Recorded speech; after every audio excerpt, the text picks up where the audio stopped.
నమస్తే తెలంగాణ ప్రజలారా, welcome to news one network. ఇక రోజు రోజుకి ఎన్నికలు సమీపిస్తున్న వేళ ప్రధాన పార్టీలన్నీ కూడా వాళ్ళ అభ్యర్థులను ప్రకటించేసిర్రు. ఈ రోజు ఉదయం నుంచి కూడా మరిగా నామినేషన్ల ప్రక్రియ ప్రారంభమైంది.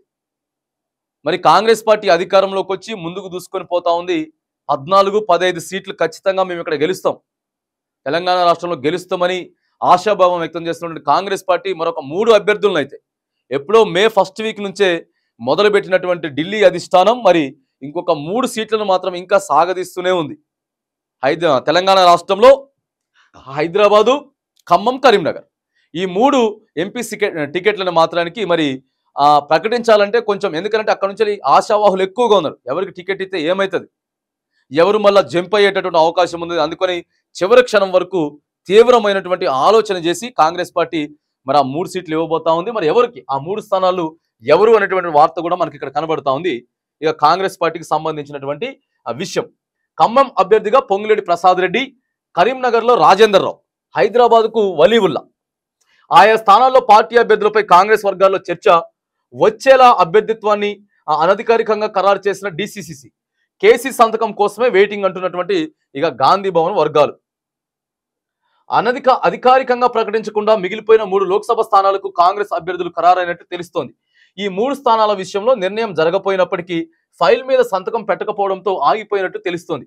గాంధీ భవన్ వర్గాల్లో చర్చ ప్రకారం ఖమ్మంకు పొంగులేటి ప్రసాద్ రెడ్డి, అంటే పొంగులేటి శ్రీనివాసరెడ్డి మంత్రి గారు ఎవరైతున్నారో ఇక ఆయన సహోదరుడు, తర్వాత కరీంనగర్కు వెల్చాల రాజేందర్ రావు, హైదరాబాద్కు సమీర్ వలీవుల్లాలను అభ్యర్థులుగా నిర్ణయించారు. నేడో రేపో ఇక ఉత్తర్వులు కూడా వెలువడతాయట. అంతా ఫైనల్ అయిపోయింది, కానీ జస్ట్ అక్కడ సైన్ కాలేదు. నామినేషన్ల ప్రక్రియ మొదలయ్యి అందరినీ కొద్దిగా సర్దుబాటు చేసిన తర్వాత, నచ్చ చెప్పిన తర్వాత మరిగా ప్రకటించేటటువంటి అవకాశం ఉంది. కాబట్టి ఈ రోజు సాయంత్రం లేదా గురువారం సాయంత్రం లేదా రేపు శుక్రవారం రోజున మాత్రానికి ఇక ఈ 3 స్థానాలకి ఈ 3 పేర్లే ఖరారైనట్టు కూడా మనకి క్లియర్గా కనబడతా ఉంది. రైట్గా ఆ 3 కారణాలు అనేకమట. వాస్తవానికి కాంగ్రెస్ తరఫున పోటీ చేసే అభ్యర్థులను ప్రకటించడం మార్చిలోనే ప్రారంభమైంది. అప్పటి నుంచి 3 దఫాల్లో 14 స్థానాలకు అభ్యర్థులను ప్రకటించింది. కానీ పలు కారణాల రీత్యా ఈ 3 చోట్ల అభ్యర్థులను ఖరారు చేయలేదు. ఇందుకు అనేక కారణాలు ఉన్నాయని గాంధీ భవన్ వర్గాలు అంటున్నాయి. ముఖ్యంగా ఖమ్మం జిల్లాలో 3 మంత్రుల మధ్య పోటీ, సామాజిక సమీకరణాలు పీఠముడి వేయగా కరీంనగర్లో కూడా సామాజిక సమీకరణలే కారణమయ్యాయి. హైదరాబాద్ లో అభ్యర్థి ఎంపికకు రాజకీయ కారణాలు ఉన్నాయని కూడా ఇక చెప్తా ఉన్నారట. ఒక పక్క మరి కమ్యూనిటీ చూసుకోవాలి, సామాజిక వర్గం చూసుకోవాలి, మరి ఎవరెవరు దాంట్లో ఉన్నటువంటి పెద్ద స్థాయిలో ఉన్నటువంటి వ్యక్తులు ఎవరు టికెట్లు అడుగుతారో కూడా చూసుకోవాలి. కాబట్టి ఆ 2 కొద్దిగా లేట్ అయినాయి. కానీ మరి ఇక్కడ అభ్యర్థి ఎవరిని రాజకీయ పరంగా ఎవరిని అభ్యర్థి పెడితే వాళ్ళకి మైలేజ్ వస్తుంది అనేటువంటి అంశం మీద కూడా హైదరాబాద్ టికెట్ పెండింగ్ లో పెట్టిరట. ఇక ఖమ్మంలో డిప్యూటీ సీఎం మల్లు బట్టి విక్రమార్క సతీమణి మల్లు నందిని, మంత్రి పొంగులేటి శ్రీనివాసరెడ్డి సోదరుడు పొంగులేటి ప్రసాద్ రెడ్డి, తుమ్మల నాగేశ్వరరావు తనడు యుగేందర్, ఖమ్మ సామాజిక వర్గానికి చెందినటువంటి జట్టి కుసుమ కుమార్, వంకాయలపాటి రాజేందర్ ప్రసాద్ల పేర్లు వినిపించాయి. ఖమ్మంలో అభ్యర్థి ఎంపిక కోసం ఆ పార్లమెంటు పరిధిలోకి వచ్చే ఎమ్మెల్యేలందరి అభిప్రాయాలను పరిగణలోకి తీసుకున్నారు. అన్ని కోణాల్లో చర్చించిన తర్వాత పొంగులేటి ప్రసాద్ రెడ్డి పేరును ఇక ఖరారు చేసినట్టు కూడా ఆడ తెలుస్తా ఉంది ఖమ్మంలో. ఇక తర్వాత కరీంనగర్ టికెట్ ఎవరికన్న విషయంలో పార్టీ హైకమాండ్ ఆది నుంచి సామాజిక కోణంలోనే ఆలోచిస్తోంది.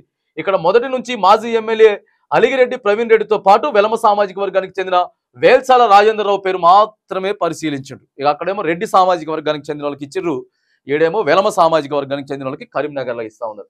అయితే రాష్ట్రంలోని ఒక స్థానాన్ని వెలమలకు కేటాయించాలన్న యోచనతో రాజేందర్ వైపు మొగ్గు చూపినట్టు తెలిసింది. ఈ సమాచారాన్ని జిల్లా కాంగ్రెస్ నేతలకు తెలియజేయడంతో పార్టీ అభ్యర్థిత్వాన్ని అనధికారికంగానే డిసిసి ఖరారు చేసింది. గురువారం నాటి కార్యక్రమానికి పార్టీ అభ్యర్థి రాజేందర్ రావుతో పాటు మంత్రి పొన్నం ప్రభాకర్ వస్తారని, వారికి ఘనంగా స్వాగతం పలకాలంటూ పార్టీ శ్రేణులకు సందేశం పలికింది. రైట్గా హైదరాబాద్ వచ్చేసేసి రాజకీయ కారణాలతోటి ఆలస్యం. హైదరాబాద్ కేవలం రాజకీయ కారణాలతోటి అభ్యర్థిత్వం ఆలస్యమైంది. ఎంఐఎం విషయంలో అనుసరించాల్సినటువంటి ధోరణి బీజేపీని నిలవరించే ప్రయత్నాల్లో భాగంగా చివరి వరకు హైదరాబాద్ అభ్యర్థిని ఖరారు చేయలేదని తెలుస్తుంది. అయితే ఇక్కడ అభ్యర్థిత్వం కోసం చాలా మంది పోటీ పడ్డారు. ఫిరోజ్ ఖాన్, అజరుద్దీన్, సమీర్ వలీవుల్లా, అలీ మస్కతి లాంటి నాయకుల పేర్లు ఈ జాబితాలో వినిపించినా చివరకు హైదరాబాద్ జిల్లా కాంగ్రెస్ అధ్యక్షుడు సమీర్ వలీవుల్లాను ఖరారు చేసినట్టు తెలుస్తోంది. ఇక అలీ మస్కతి పేరును చివరి వరకు పరిశీలనలోకి తీసుకున్నట్టు సమాచారం.